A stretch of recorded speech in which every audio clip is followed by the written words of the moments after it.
शरदाच्या चांदण्यात अजित आमचं गाव आहे. शरदाच्या चांदण्यात अजित आमचं गाव आहे. तो नेत्रातील स्वप्न इथे सध्या उतरत आहे. दाही दिशात घुमतो तो फक्त काटेवाडीचाच आवाज आहे. काटेवाडीचाच आवाज आहे.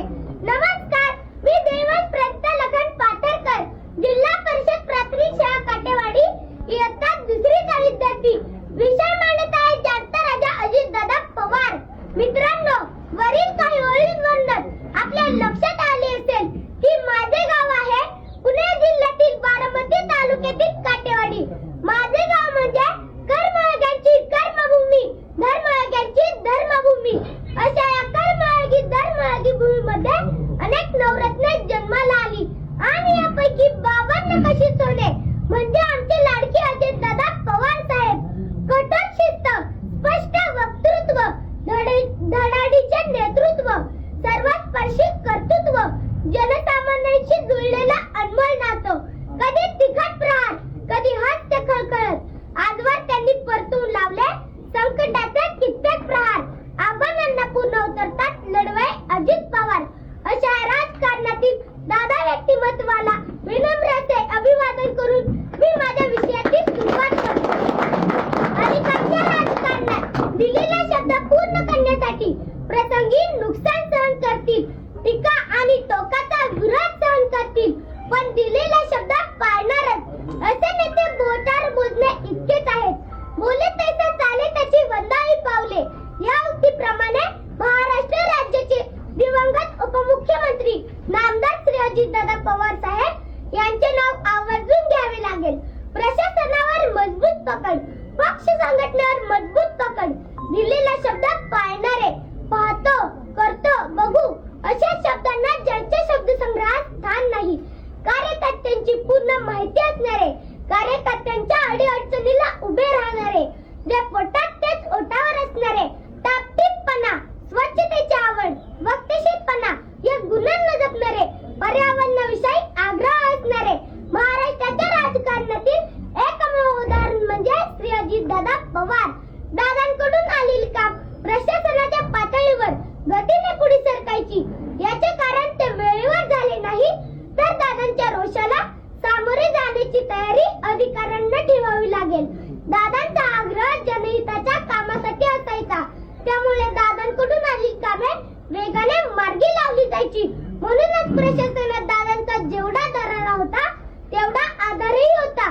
दूरदृष्टी, धडाडी, अचूक नियोजन, अचूक धोरण, अचूक निर्णय क्षमता यांच्या जोडीला माणुसकीचा ओलावा जपणाऱ्या या सामर्थ्यवान नेत्याच्या रक्तात फक्त आणि फक्त विकासाचे ध्येय भिनलेले होते. पिंपरी चिंचवड आणि बारामती सारख्या शहराच्या शिरावर डोळे दिपून टाकणाऱ्या, विकास कामाचे कोंदण लावणाऱ्या अजितदादांच्या हातात राज्याची सत्ता आल्यानंतर महाराष्ट्राची प्रगती ही तितक्याच जोमाने होऊ लागली. यात मात्र शंका नाही. संपूर्ण महाराष्ट्रात दादांना आणि त्यांच्या कार्यपद्धतीला मानणारा मोठा वर्ग आहे. चुकीच्या कामांना दादा परखडपणे विरोध करतात, तर लोक उपयोगी कामात अडचण आली तर त्यांचा परखडपणा कामात दिसतो. काम झाल्यानंतर त्यांचे महत्व व दादांची कल्पक दृष्टी लोकांना समजते. महाराष्ट्रातील सर्वात कार्यक्षम नेता कोण, तर ते अजितदादा पवार होय.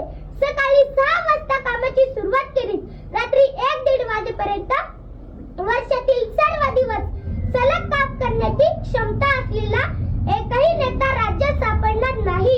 प्रचंड प्रवास, दिवसभरात हजारो लोकांना भेटणे, अधिकाऱ्यांच्या सलग बैठका घेणे अशी सगळी कामे दादा तितक्याच कार्यक्षमतेने करत होते. म्हणूनच मी म्हणेन, अशा अनेक गुणांनी संपन्न असलेले माझे दादा एक अद्भुत रसायन होते. अजित दादा हे दूरदर्शी, वास्तूक विशारद होते. बारामती, पिंपरी चिंचवड अशा शहरांना घडवत असताना सोना ज्याप्रमाणे दागिन्याची कलाकुसर करतो, त्याच बारकाईने प्रकल्पाच्या अंमलबजावणीवर लक्ष ठेवले. या प्रकल्पाच्या भव्यतेमुळे ही शहरे आज महाराष्ट्रात एक नवीन ओळख निर्माण करीत आहे. अचूकता, कलाकुसर आणि गुणवत्ता यांचा मेळ दादाने एखाद्या वास्तूक विशारद प्रमाणे ही शहरी घडवली आहे. ज्ञानपीठ पुरस्कार प्राप्त श्रेष्ठ कवी विंदा करंदीकर यांची प्रसिद्ध कविता मला आठवते. जनतेच्या हृदयामध्ये अन्यायाची कळ आहे, जनतेच्या बहुमध्यात सागराचे जनतेची कळ आणि जनतेच्या भाऊमध्ये सागराचे बळ ज्याला ओळखता येते तो लोकप्रमुख राज्यकर्ता होऊ शकतो. राज्यकर्त्याचे हे गुण लक्षण ज्याला यथार्थपणे लागू पडले असे राजकारणातील एक नाव म्हणजे श्री अजितदादा पवार, महाराष्ट्राचे माजी मुख्यमंत्री वसंतदादा नाईक यांच्यानंतर महाराष्ट्राच्या राजकारणात दादा म्हणून मिरवण्याचा मान मिळाला तो फक्त अजितदादांना. आपला स्पष्ट वक्तव्यपणा आणि सडेतोड वक्तृत्वाने महाराष्ट्राला हलविणारे दादा हे माझ्यासाठी आणि उभ्या महाराष्ट्रासाठी कायमच आदराचे स्थान असतील. आम्ही त्यांच्याकडे आदर्श म्हणून पाहतो.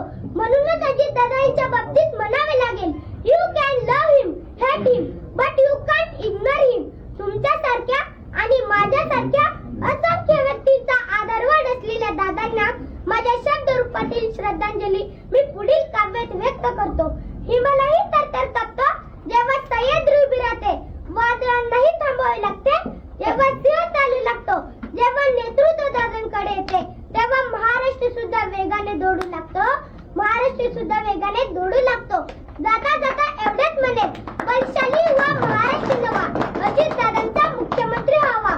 या माझ्या स्वप्नप्रमाणे महाराष्ट्रातील दादांवर प्रेम करणाऱ्या तमाम चाहत्यांच्या मनातील अर्धवट राहिलेले स्वप्न मनाशी कवटाळून तुम्हा सर्वांचा निरोप देतो. जय हिंद, जय भारत, धन्यवाद.